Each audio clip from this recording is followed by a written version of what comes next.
Ladies and gentlemen, our Aguila, the Vice President of the Republic of the Philippines. Welcome. Hello.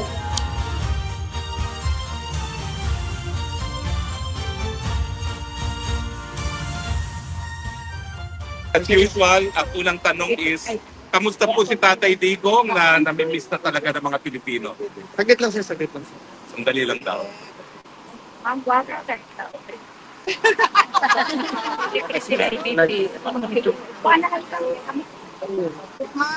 Okay siya kasi na good mood today. Ang isa lang ako bumisita kasi gusto ko ng one-on-one sa kanya. And yun. So, ang discussion namin, pinalitaan ko siya about sa autopsy report ni Mr. Paulo Tantoco, and then pinalitaan ko siya about sa mga missing sa Bungeros case. And then, ang sabi niya, and then sinabihan ko siya na there is an attempt to link him to the missing sa Bungeros case. So, sabi niya that is Preposterous. that is preposterous. Tapos, napag-usapan namin, nagsabi na naman siya ulit, no, na huwag na bumisita sa kanya because it's taking toll on burden sa finances ng family ko. Then I told him na okay lang, wala namang problema sa akin. And then mas mahaba yung discussion namin about pro-cremation and anti-cremation. So sino ba ang pro-cremation dito? Butukan man. Anti-cremation. Yeah. Igual lang. Ma'am, meron pang isa, ma'am.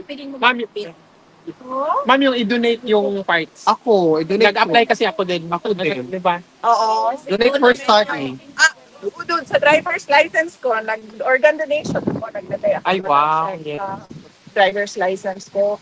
Pero ako kasi gusto ko ilibing yung aking katawan sa ilalim ng lupa. Oh.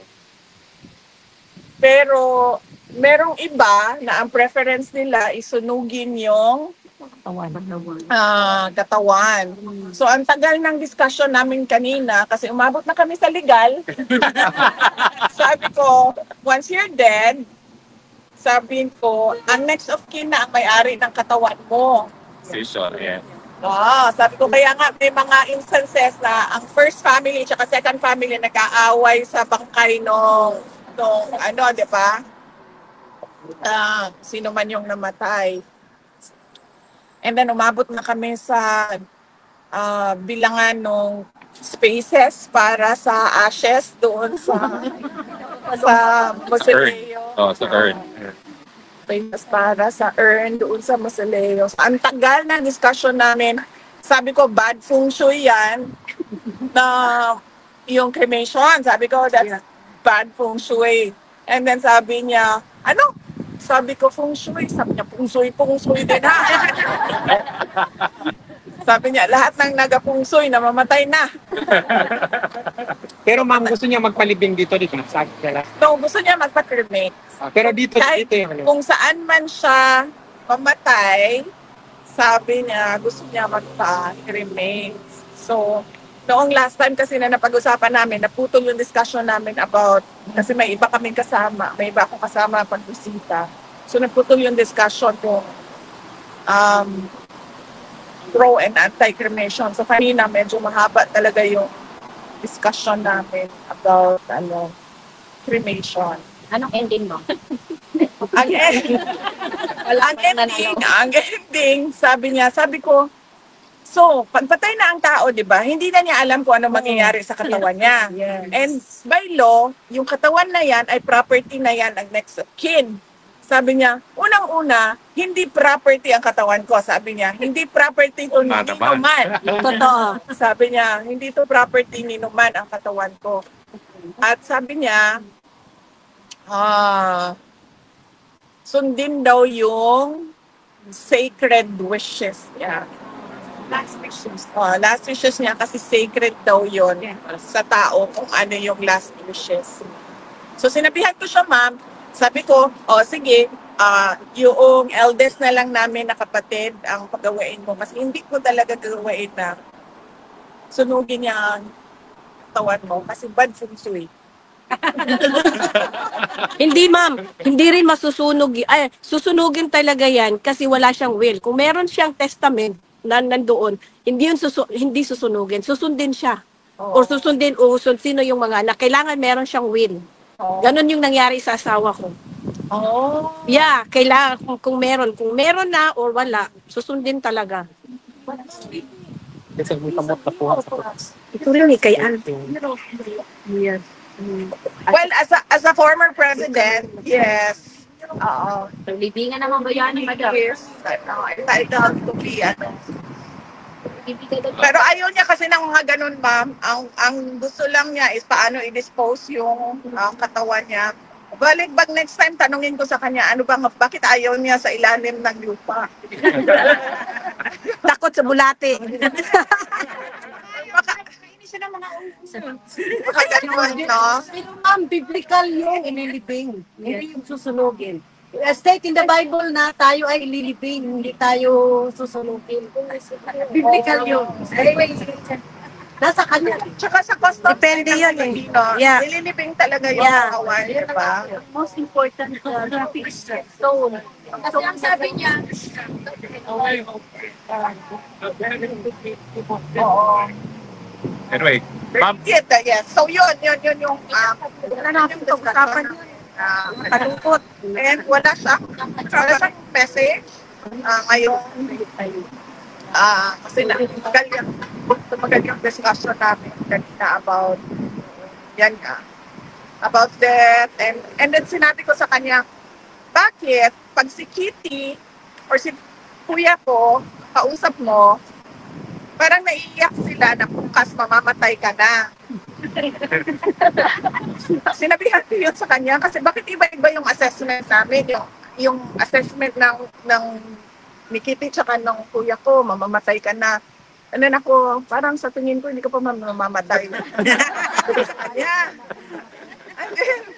And then sabi niya, no, melodramatic lang daw ang take nung dalawa sa sinasabi niya. Pero death daw is something that should be discussed because it will happen. Correct. Hindi natin alam kung kailan. But sabi niya, pero dapat pag-usapan. So yun yung sabi.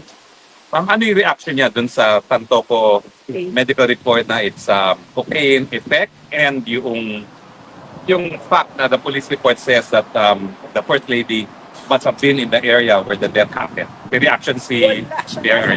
Wala siya nasabi about that kasi nag-dovetail ka agad yung missing sa bumero na topic. Doon siya nakakomment na preposterous daw yung sa bumeros and the bones or the bodies in Taal Lake. Your reaction, ma'am, to the same Yes. issue. Because Senator Marcos says called for transparency. They should reveal the details of the whereabouts of the first lady. Na ako, di ba? Nag-comment na ako niyan before pa. So, I don't think kailangan ko ulitin yung comment ko about yung official cause of death. Tinawag ka ng pictures. Dati, Ikaw daw nag-participate muna ng ako daw nagpasimula ng fake news. Pero kasi yung hawak-hawak namin na papel, galing talaga siya doon sa police nakita siya sa loob. Ma'am, question. Alam already na merong senators na who actually proposed a resolution for him to be under house arrest nila sa Pilipinas with respect to the interim release. As I said, only the lawyer can comment on the Senate resolution, whether it is useful for the case or it's not useful for the case. But the family is praying for interim release. What is your reaction, ma'am, with respect to the move of these three senators? Well, we thank them. We thank them for their concern for President Duterte, and we thank them for supporting the move for application for interim release of former President Duterte. So we are grateful to the senators for expressing this in a Senate resolution. Were you also able to bring up to the former president, ma'am, the upcoming events on the 19th of July? Yan ang nakalimutan ko. Because right now it's a coordinated effort na. Kasi passionate na talaga ako kanina sa pro. Passionate na talaga ako sa pro-cremation ko kanina na arguments. So nakalimutan ko na naman sabihin sa kanya na merong pangyayari na event sa Saturday. Nagtatanong pa ba ho siya kung may tao pa rin dito? Nabanggit ka sa kanya kanina? Hindi siya nagtanong. Ako yung, saan si ma'am? May kasama ko kanina sa bus. Ayan, si Vlog, Pinay Vlog. Kasama kami kanina ni ma'am sa bus. So pag ubok ko, nabanggit ko kay PRD na sama ko si ma'am since noong March. At ang kinamusta lang ni ma'am ay si Kateki at si PRD. Yun lang ang kinamusta ni ma'am. Kumusta na si PRD and kumusta na si Kateki. Oo. On that particular note, ma'am, how is PRRD? He's okay. He's alive naman, no? He's alive. Alert, no? And he was very animated in the discussions kanina. Isang beses ko pa lang siya nakita na Parang down or something. nung pangalawang visit ko. Yun lang. All the rest, Will this be your last visit on this trip or meron pang susunod na visit po before you go?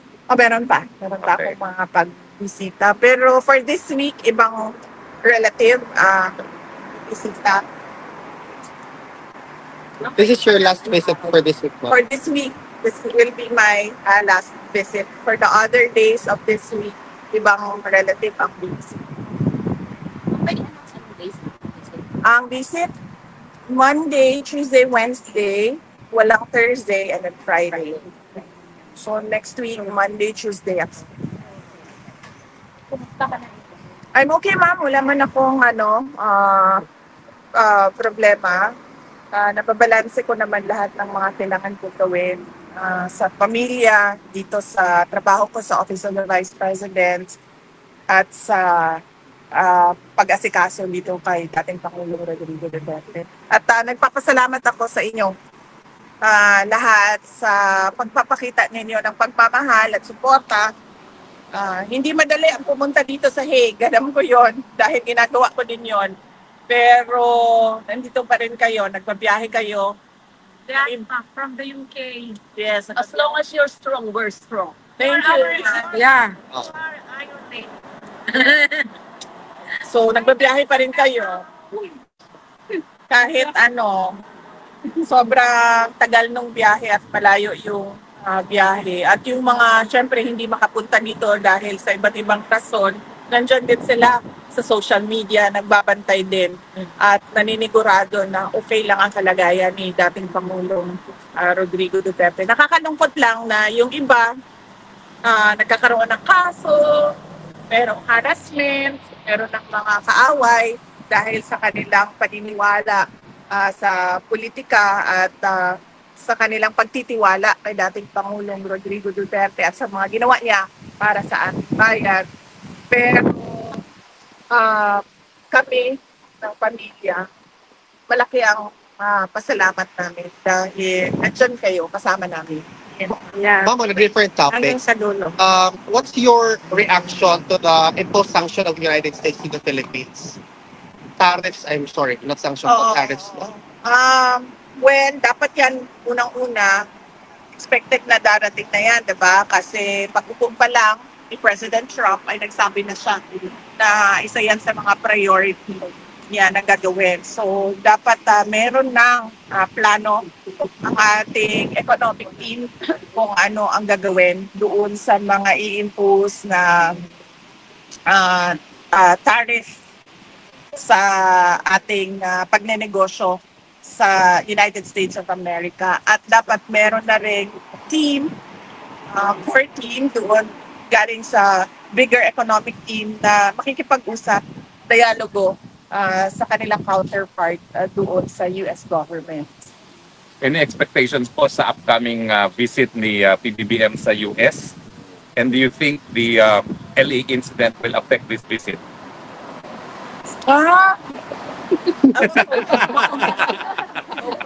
Bless na yan. Hopeless na. Bless na yan. Ano na yan? Wala na yan. Nag-move on na ako. Yes, ma'am. Yeah, ang question ko lang, ma'am, maapektuhan po ba yung Philippine government, ma'am, sa mga tariff na plus nila sa US? Yung Baka- trade, Opo. yes, ma'am. Yung Apektado trade, kayo? maapektuhan talaga yung trade natin. Hindi natin alam kung gaano kalaki kasi hindi naman natin nakikita yung study sa ngayon. Pero yung trade, yes, meron talagang So effect. parang bababa yung economy natin dyan, ma'am. Well, sana hindi. Sana maganda yung preparation ng economic team ng ating administration at question the impact. Yeah. VP Inday, what is your reaction that it seems that lahat na lang ginagawa nila to link the Dutertes with all the things that's happening right now, particularly dun sa sinasabi nila ngayon, recently yung missing Sabongeros incident. There seems to be an effort to put the Duterte family name, again, as I've mentioned before, down to the mud po, but you keep on bouncing back. What's your reaction to that, VP? Well, it is expected because we saw it early on with their attacks to my office, no? So that was September 2023. September 2023. Started September 2023. But even before that, during the campaign, meron ng mga nagsasabi na nakakarinig sila sa loob na hindi maganda yung sinasabi doon sa grupo nila. Hindi ko na lang pakalanan kung sino yung mga personalities doon. Pero naririnig namin. Nare-report sa amin kung ano sinasabi doon sa loob. At hindi ko naman kasi pinansin yun dahil naisip ko na sino lang ba ako? I mean, Vice President lang naman yung posisyon ko. President naman yung opisina nila. So sila talaga yung decision maker. Kasi technically, ang Vice President ay isang spare tire, diba? So hindi ko inisip na aabot siya sa punto na pati yung trabaho ko ay maaapektuhan at pati yung pagtatrabaho ko ay pilit nila parang i-clip yung wings ng Office of the Vice President to help our countrymen. So, yun ang hindi ko in-expect. At Last hindi ko rin question. in-expect na aabot sa ganito yung bayan natin na wala nang nangyayari. As I said before, na it seems that we're on a road to perdition, and right now, I think it's hopeless. I don't see any road going back to that road where there was unity and continuity of the legacies of President Duterte. Thank you, VP. Actually, ma'am, we talked about this before. About lang sa mga pictures, ma'am, kasi ang daming mga hindi. About sa pictures ni Tatay Digong na lumalabas ngayon sa internet. Pati lang, ma'am, Hindi totoo Hindi yung totoo. photo. Meron akong nakita na photo na nasa hospital bed. Mukhang nasa hospital bed siya. At meron siyang hospital bracelet, no, na tag, name tag sa hospital. Hindi totoo yung photo na yon at walang photo na lumalabas galing sa loob. But hindi din siya mahina si dating Pangulong Rodrigo Duterte. So, yun. Wala siyang Ma'am, aside from that photo, ma'am, meron po pa kasing isang photo na parang AI lang po siya. Gusto ko po sanang ipakita kung ganito siya kapayat po. wow. Ay, iba po. Meron nandito. Ito po. Kasi ganito po, tsaka Hindi na po natin. Sobra na po. Nasobraan. Nasobraan ra. At least Gwapo ra gihapon. At po sa mga tao nga di kaming ani ka kuan. Much better. Thank you. So, ma'am, walang photo na release RRD from the detention. Yeah.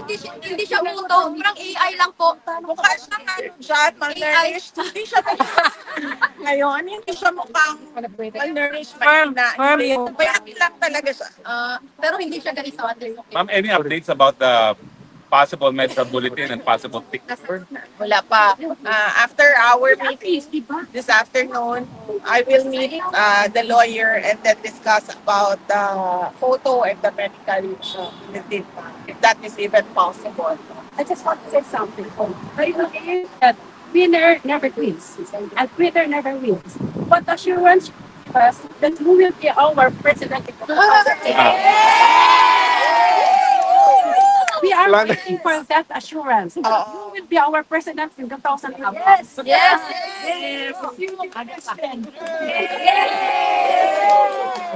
For that, I would like to thank you for your support, your trust and confidence in me. And in time, we will get there. Yes. Yes. Yeah. Okay, ma'am.